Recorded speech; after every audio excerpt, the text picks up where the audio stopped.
The New American Bible, the book of Genesis, chapter 1.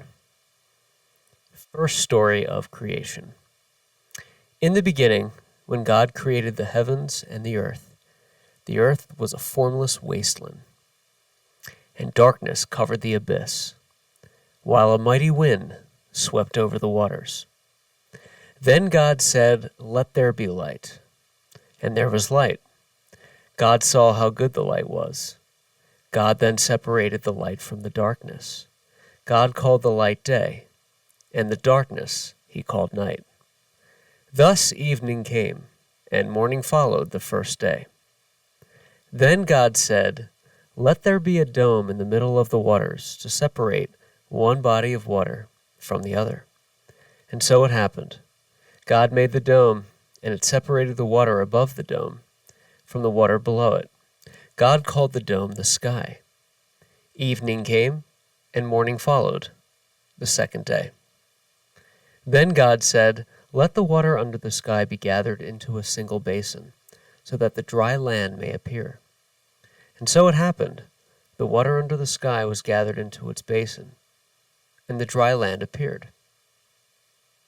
God called the dry land the earth, and the basin of the water he called the sea.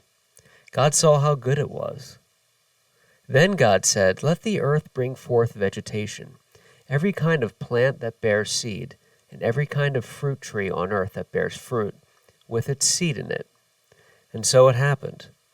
The earth brought forth every kind of plant that bears seed, and every kind of fruit tree on earth that bears fruit with seed in it.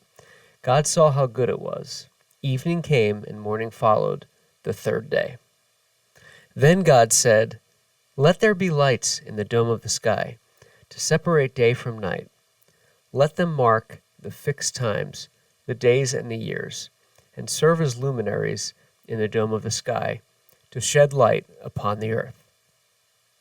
And so it happened.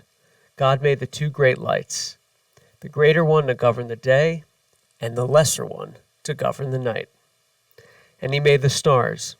God set them in the dome of the sky to shed light upon the earth, to govern the day and the night, and to separate the light from the darkness. God saw how good it was. Evening came, and morning followed, the fourth day. Then God said, "Let the water teem with an abundance of living creatures, and on earth let birds fly beneath the dome of the sky." And so it happened. God created the great sea monsters and all kinds of swimming creatures with which the water teems, and all kinds of winged birds. God saw how good it was, and God blessed them, saying, "Be fertile, multiply, and fill the water of the seas. Let the birds multiply on the earth." Evening came, and the morning followed, the fifth day. Then God said, "Let the earth bring forth all kinds of living creatures, cattle, creeping things, and wild animals of all kinds." And so it happened. God made all kinds of wild animals, all kinds of cattle, and all kinds of creeping things of the earth. God saw how good it was. Then God said, "Let us make man in our image, after our likeness. Let them have dominion over the fish of the sea, over the fish of the sea, the birds of the air, and the cattle, and over all the wild animals and all the creatures that crawl on the ground." God created man in his image. In the divine image he created him. Male and female he created them. God blessed them, saying, "Be fertile and multiply, fill the earth and subdue it. Have dominion over the fish of the sea, the birds of the air, and all the living things that move on the earth." God also said, "See that I give you every seed-bearing plant all over the earth, and every tree that has seed-bearing fruit on it, to be your food.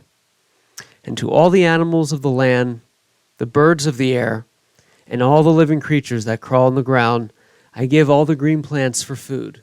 And so it happened. God looked at everything he had made, and he found it very good. Evening came, and morning followed, the sixth day.